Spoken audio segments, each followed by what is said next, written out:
ওয়াকফ সংশোধনী জনজাগরণ অভিযানের অঙ্গ হিসেবে গরিবদের অধিকার সুরক্ষা গরিবদের মিলবে এই স্লোগানকে সামনে রেখে এক কর্মশালার আয়োজন করা হয় আগরতলা রবীন্দ্র ভবনে। উপস্থিত ছিলেন মুখ্যমন্ত্রী ডক্টর মানিক সাহা, বিজেপি প্রদেশ সভাপতি রাজীব ভট্টাচার্য, সাংসদ বিপ্লব কুমার দেব সহ অন্যান্যরা।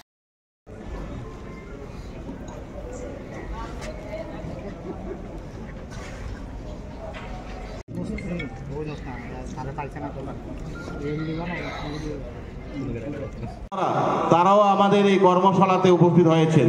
আমরা আর কিছুক্ষণের মধ্যেই আজকের একদিনের যে ওয়াকফ এখন আমরা অনুরোধ করব যে মহিলা মোর্চার যারা আমাদের সম্মানিত কার্যকর্তা আদরণীয় প্রকাশ চন্দ্র দাস মহাশয় আমাদের মাঝে উপস্থিত আছেন।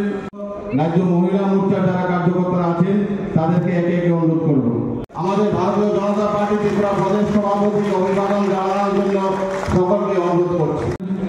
রাজ্যের সকল অংশের, বিশেষ করে ধর্মীয় সংখ্যালঘু অংশের মানুষের কাছে পৌঁছায়, আর তার জন্যই ভারতীয় অমিত রক্ষিত মহাশয় আমাদের মাঝে উপস্থিত আছেন। আমাদের এই কর্মশালা বিধায়কগণ, তাছাড়া আমাদের জেলা সভাপতি, ভারতীয় জনতা পার্টির ত্রিপুরা প্রদেশ কমিটির আচার্য মহাশয় আমাদের মাঝে উপস্থিত আছেন। আমাদের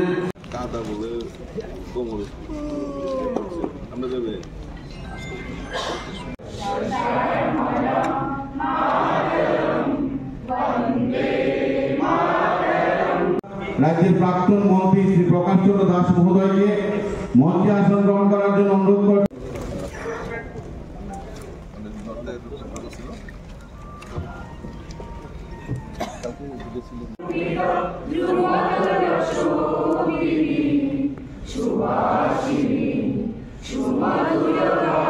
থেকে শুরু করে সকলকে ভারতীয় জনতা পার্টির পক্ষ থেকে এবং আমার ব্যক্তিগত তরফ থেকে আপনাদের প্রজ্বলনের মধ্য দিয়ে আজকে আমাদের এক দিবসীয় যে কর্মশালা ওয়াকফ সংশোধনী জনজাগরণ অভিযানের উপর, সেই কর্মশালার শুভ উদ্বোধন আজকে আমাদের রাজ্যের মাননীয় মুখ্যমন্ত্রী প্রফেসর ডক্টর মানিক সাহা মহোদয়, ভারতীয় জনতা পার্টি ত্রিপুরা প্রদেশ কমিটির মাননীয় সভাপতি শ্রী রাজীব ভট্টাচার্য মহোদয়, রাজ্যের প্রাক্তন মুখ্যমন্ত্রী তথা লোকসভার মাননীয় সংসদ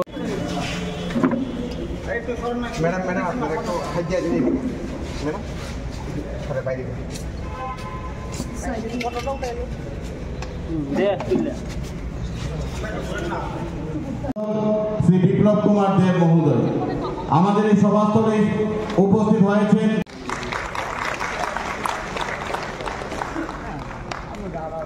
চিরাচরিত রিক্সা এবং পুষ্পস্তবক দিয়ে বরণ করে নেওয়ার জন্য অনুরোধ করছি মহিলা মোর্চার কার্যকর্তাদেরকে। বরণ করে নেওয়া হয়েছে রাজ্য সভাপতি তথা রাজ্যসভার মাননীয় সাংসদ আরম্ভ করার জন্য।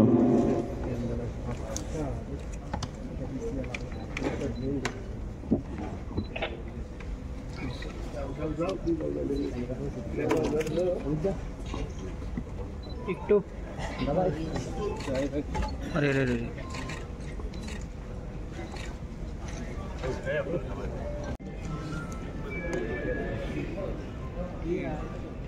এখন সমবেত কণ্ঠে রাষ্ট্রগান।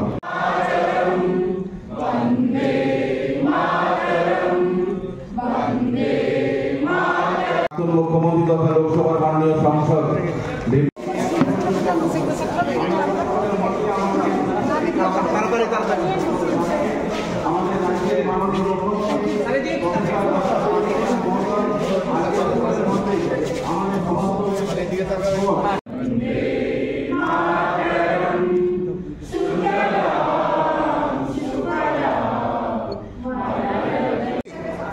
क्या है, बाहर से मंगा के मैं लोकसभा चुनाव में भी गया था।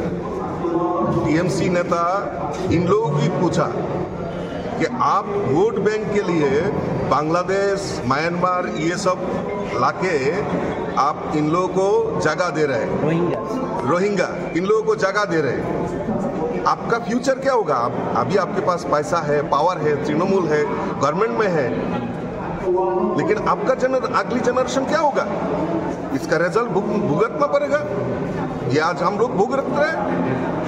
अरे वक्फ बिल को लेके मेरा पसंद नहीं हुआ, आंदोलन हो सकता है, एजिटेशन हो सकता है, लेकिन एजिटेशन ऐसा नहीं जो गवर्नमेंट की प्रॉपर्टी, देश की प्रॉपर्टी को आप नुकसान पहुंचाएंगे और हम लोग चुप बैठेंगे, ये भी नहीं होगा। और पॉलिटिकल बेनिफिट इसको यूज करने जाते हैं। हालांकि बीजेपी का ये कहना है कि जो लोग वक्फ का प्रॉपर्टी को यूज करके अपना पैसा बना रहे हैं, उनके लिए ये प्रॉब्लम क्रिएट हो। एग्जैक्टली, ये विरोधिता होना ठीक है, मैं इसको मानता नहीं हूँ, इसके लिए कोर्ट का प्रोविजन है, सब कुछ है, एजिटेशन भी कर सकते हैं, लेकिन इसको लेके देशवासी को गुमराह करने का काम ये कांग्रेस ने किया है। 2013 में जो अमेंडमेंट किया है कांग्रेस सरकार, तो इसका एक फायदा जो लोकसभा चुनाव था 2014 में, तो लोकसभा में इनको एक तरफा वोट मिले, इसके लिए प्रयास किया गया था।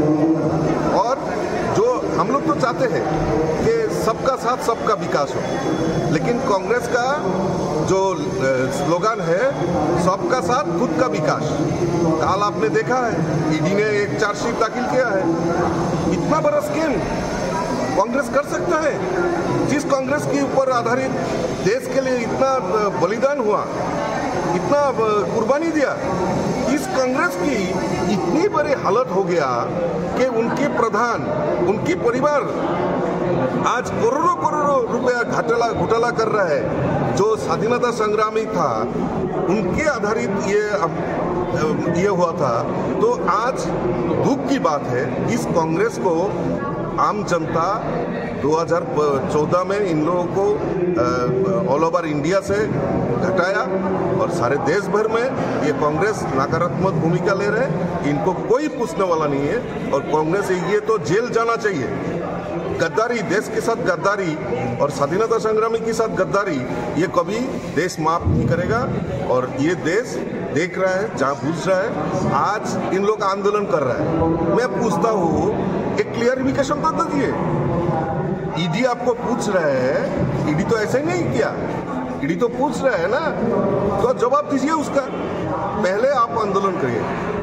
इसीलिए बंगाल में एक प्रबाद है, ठाकुर घरे के आमी तो कला खाई ना, अर्थात ये चोरी कौन कर रहा है? मैं तो नहीं किया। ये ऐसा नहीं चलेगा। देश का गद्दार, ये देश की गद्दार, देश की जनता आगे सोचेगा। ওয়েস্ট বেঙ্গল में जो वक्फ, আমরা সবাই জানি যে ওয়াকফ বিল 2025 এই ওয়াকফ বিল অ্যামেন্ডমেন্ট হয়েছে। এই অ্যামেন্ডমেন্ট বিল সম্পর্কে জনসমক্ষে তুলে ধরার জন্য আমরা ভারতীয় জনতা পার্টি রাষ্ট্রীয় কমিটি সিদ্ধান্ত নিয়েছে এই ওয়াকফ অ্যামেন্ডমেন্ট বিল সম্পর্কে মানুষের কাছে বার্তা পৌঁছে দেওয়ার জন্য আমরা বিভিন্ন কর্মসূচি হাতে নিয়েছি। আমরা জানি 2013 সালে কংগ্রেস তৎসময় ঠিক লোকসভার প্রাক মুহূর্তে এই ওয়াকফ যে বিল রয়েছে সেটাকে অ্যামেন্ডমেন্ট করে সেখানে একটা মানে যারা এই ওয়াকফ বিলের সমর্থনে আজকে যারা বিরোধিতা করছে তাদের সুবিধা পাইয়ে দেওয়ার জন্য এবং একটা স্বজন পোষণের মতো সেখানে 2013 সালে সেটা অ্যামেন্ডমেন্ট করা হয়।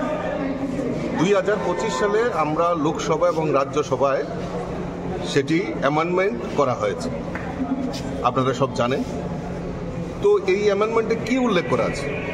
এই অ্যামেন্ডমেন্টে কোনো ধর্মীয় আচার বা ধর্মীয় যারা প্রতিষ্ঠান রয়েছে সেইখানে কোনো রকম হস্তক্ষেপ হবে না, এবং যারা নারী পুরুষ এবং যারা মুসলমান সম্প্রদায়ের মধ্যেও যারা পিছিয়ে পড়া পাঁচপন্দা মুসলিম সম্প্রদায় তাদেরকে এই ওয়াকফের সঙ্গে সংযুক্ত করা এবং তাদেরকেও এই সুবিধাগুলি দেওয়া, মহিলাদের সুবিধা দেওয়া, মহিলা মুসলিমদেরকেও সুবিধা দেওয়া, এই অ্যামেন্ডমেন্টে সেই কথাগুলি বলা আছে। এবং এটাকে যারা এই ওয়াকফ সম্পত্তি দখল করে আজকে যারা নিজেদের সম্পত্তি বৃদ্ধি করছেন তাদের গায়ে সেটা লুমের কাটার মতো সেটা অবস্থা হয়েছে, কারণ তাদেরও হিসাব দিতে হবে। তারাও এই আজকে বিরোধী দল এত হইচই করছেন, এত কিছু করছেন, কিন্তু তাদেরও সেটা জবাব দিতে হবে যে কি কারণে এতদিন এই সম্পত্তিগুলি তারা এই ওয়াকফের নামে তারা নিজেদের ব্যক্তিগত দখলে নিয়ে আসছে, সেইগুলি জবাব দিতে হবে না, যদি আন্দোলন করতে হবে সেই দিশাতে বিরোধীরা তার অপপ্রচার করছে। আমি চাইব যে জনগণের কাছে আজকে আমরা একটা স্টেট লেভেলে অ্যাওয়ারনেস প্রোগ্রাম আমরা করছি। এখানে আমাদের মাননীয় মুখ্যমন্ত্রী এবং আমাদের রাষ্ট্রীয় যিনি সম্পাদক অনিল অ্যান্টনিজি এই অনুষ্ঠানে উপস্থিত থাকবেন। তারপর পর্যায়ক্রমে আমরা জেলা এবং মণ্ডল স্তরে আমরা আমাদের এই কর্মসূচি এবং মানুষকে সজাগ করা এবং ওয়াকফ অ্যামেন্ডমেন্ট বিল কি সেটা মানুষের সামনে তুলে ধরার জন্যই আজকের আমরা এই কর্মশালার আয়োজন করেছি। सर कहीं ना कहीं टिप्पणी देंगे। तृणमूल कांग्रेस और कांग्रेस का सोच सभी समय वोट बैंक पॉलिसी में विश्वास करता है। भारत के लोगों के निष्ठा, आस्था, भारत की परंपरा और भारत की सीमाओं में विश्वास नहीं करते। कांग्रेस एक परिवार में विश्वास करते हैं, तृणमूल तो इससे भी गए गुजरे हैं। वो इतने नीचे लेवल में जा चुका है और भाई भतीजावाद और भतीजा को सामने लेके उनके बुआ जी को चलना है, इसके बाहर उनको उसको समझ में नहीं आता और जनता उसका विचार जरूर करेगा। और वाकफ बोर्ड का जो बिल अभी लेके आया है वो गरीब मुसलमान के हित में है और जो कुछ गिने चुने मुस्लिमों का सरदार बने बैठे हुए हैं जो कि वोट बैंक में इनके साथ दे के राजनीतिक वोट बैंक की व्यवसाय करता है, इनके लिए दिक्कत है। वो इनके साथ है, इसलिए ये सब इनके द्वारा प्रायोजित किया है। थैंक्स।